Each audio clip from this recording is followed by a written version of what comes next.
मुख्य समाचार। प्रधानमंत्री नरेंद्र मोदी संयुक्त अरब अमीरात, यूएई, नीदरलैंड्स, स्वीडन, नॉर्वे और इटली की यात्रा पूरी करने के बाद गुरुवार को भारत लौटे। पीएम मोदी की 5 देशों की यात्रा का आखिरी पड़ाव इटली था। यहाँ पीएम मोदी ने इटली के प्रधानमंत्री जॉर्जिया मेलोनी के साथ आर्थिक सहयोग और अन्य मुद्दों पर बातचीत की। जॉर्जिया मेलोनी के साथ बातचीत के बाद पीएम मोदी ने एक्स पोस्ट में कहा, एक विशेष रणनीतिक साझेदारी से न सिर्फ हमारे देशों को बल्कि पूरी इंसानियत को फायदा होगा। इटली की मेरी यात्रा के नतीजे निवेश के लिए बेहतर जुड़ाव, बेहतर व्यापारिक मौके, मजबूत सांस्कृतिक रिश्ते और भी बहुत कुछ पक्का करेंगे।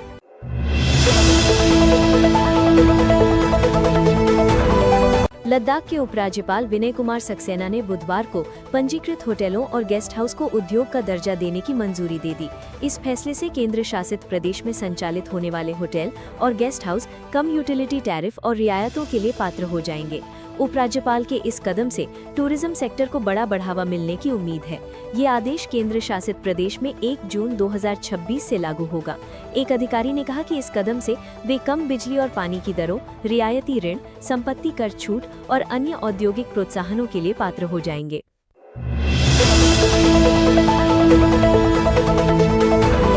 पश्चिम एशिया में भू राजनीतिक तनाव कम होने की उम्मीद और वैश्विक बाजारों से मिले सकारात्मक संकेतों के चलते घरेलू शेयर बाजार में गुरुवार को शुरुआती कारोबार में शानदार तेजी देखी जा रही है। ईरान द्वारा संघर्ष को समाप्त करने के अमेरिकी प्रस्ताव की समीक्षा करने की खबरों से निवेशकों की धारणा मजबूत हुई है। शुरुआती कारोबार में बॉम्बे स्टॉक एक्सचेंज का सूचकांक सेंसेक्स 0.83% या 627 अंकों की बढ़त के साथ 75,945 के सर्वकालिक उच्च स्तर पर पहुंच गया। वहीं नेशनल स्टॉक एक्सचेंज का निफ्टी भी 0.84% या 200 अंक बढ़कर 23,859 पर कारोबार कर रहा है।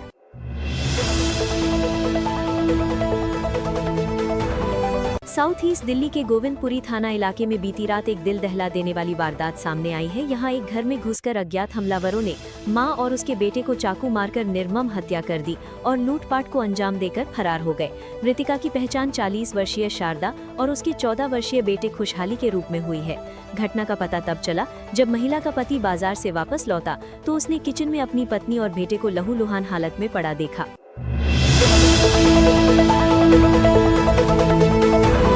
राजधानी दिल्ली इस समय भट्टी में तब्दील हो गई है। आसमान से आग बरस रही है। मौसम विभाग का अनुमान है कि अगले 6 दिनों तक भीषण गर्मी जारी रहेगी। मौसम विभाग के अनुसार गुरुवार को पारा 47 डिग्री सेल्सियस के भी पार पहुंच सकता है। मौसम विभाग ने 26 मई तक के लिए लू का ऑरेंज अलर्ट जारी किया है। बीते दिन यानी बुधवार को दिल्ली का अधिकतम तापमान सामान्य से 4.1 डिग्री अधिक 44.5 डिग्री सेल्सियस दर्ज किया गया, जबकि न्यूनतम तापमान सामान्य से 1.8 डिग्री अधिक 28.3 डिग्री सेल्सियस रहा। हवा में नमी का स्तर 48 से 11% रिकॉर्ड हुआ। सर्वाधिक अधिकतम तापमान 46.3 डिग्री के लिहाज से मुंगेशपुर और सर्वाधिक न्यूनतम तापमान 30.9 डिग्री की दृष्टि से राजघाट राजधानी के सबसे गर्म इलाके रहे।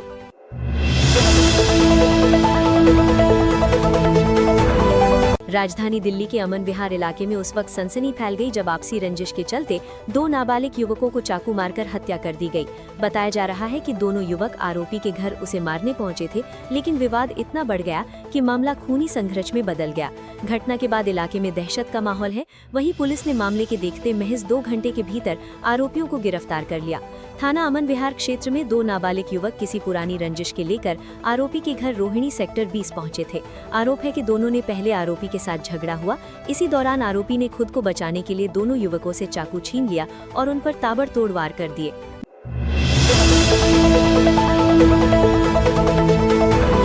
दिल्ली की सड़कें जल्द ही अत्याधुनिक स्मार्ट एलईडी रोशनी से जगमगाती नजर आएंगी। मुख्यमंत्री रेखा गुप्ता की अध्यक्षता में बुधवार को आयोजित व्यय वित्त समिति की हाइब्रिड बैठक में फैसला लिया गया है। सरकार ने लोक निर्माण विभाग की सड़कों पर लगी करीब 96,000 पुरानी स्ट्रीट लाइटों को पूरी तरह से स्मार्ट एलईडी प्रणाली में बदलने की मंजूरी दे दी है। लगभग 473.24 करोड़ की ये मेगा परियोजना आगामी दिवाली तक दिल्ली की सभी प्रमुख सड़कों को डार्क स्पॉट से मुक्त कर चमकाना है। इस अहम बैठक में मुख्यमंत्री के साथ पीडब्ल्यूडी मंत्री प्रवेश साहिब सिंह और संबंधित विभागों के वरिष्ठ अधिकारी भी शामिल हुए।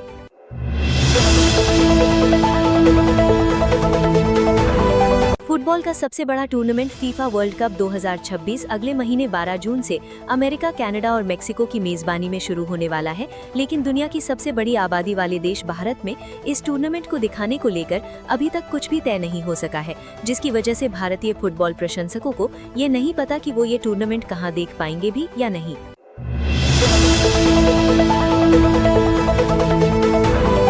गूगल ने ओपन एआई, काकाओ और 11 लैब्स जैसी बड़ी आर्टिफिशियल इंटेलिजेंस कंपनियों के लिए सिंथ आईडी और C2PA कंटेंट क्रेडेंशियल्स को बड़े पैमाने पर बढ़ाने की घोषणा की है।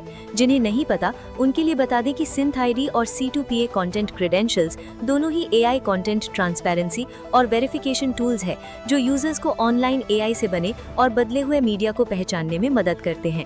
इन एआई कंपनियों के साथ माउंटेन व्यू की ये बड़ी टेक कंपनी अपने खुद के प्रोडक्ट्स जैसे सर्च, जेमिनाई, क्रोम, पिक्सेल और क्लाउड में सिंथ आईडी और C2PA कंटेंट क्रेडेंशियल्स को बढ़ाएगी। इसके अलावा एनवीडिया और गूगल के बीच पार्टनरशिप के जरिए सिंथ आईडी का इस्तेमाल एनवीडिया के कॉस्मोस वर्ल्ड फाउंडेशन मॉडल से एआई से बने वीडियो आउटपुट को वाटरमार्क करने के लिए किया जाएगा।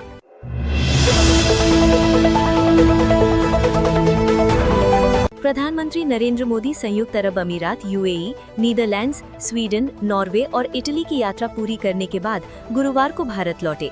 पीएम मोदी की 5 देशों की यात्रा का आखिरी पड़ाव इटली था। यहाँ पीएम मोदी ने इटली के प्रधानमंत्री जॉर्जिया मेलोनी के साथ आर्थिक सहयोग और अन्य मुद्दों पर बातचीत की। जॉर्जिया मेलोनी के साथ बातचीत के बाद पीएम मोदी ने एक्स पोस्ट में कहा, एक विशेष रणनीतिक साझेदारी से न सिर्फ हमारे देशों को बल्कि पूरी इंसानियत को फायदा होगा। इटली की मेरी यात्रा के नतीजे निवेश के लिए बेहतर जुड़ाव, बेहतर व्यापारिक मौके, मजबूत सांस्कृतिक रिश्ते और भी बहुत कुछ पक्का करेंगे।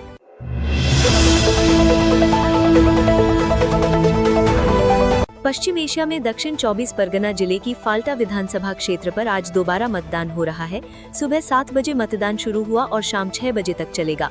मतदान को लेकर क्षेत्र में सुरक्षा बलों की भारी तैनाती की गई है। पुनर्मतदान के बाद नतीजे 24 मई को घोषित किए जाएंगे।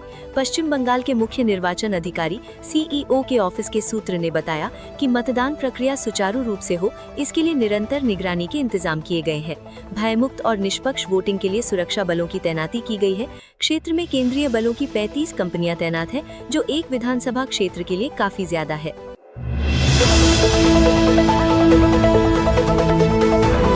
बॉलीवुड सुपरस्टार सलमान खान इन दिनों खूब चर्चा में है। हाल ही में उन्होंने सोशल मीडिया पर अपनी तस्वीरों वाले कुछ पोस्ट शेयर किए थे।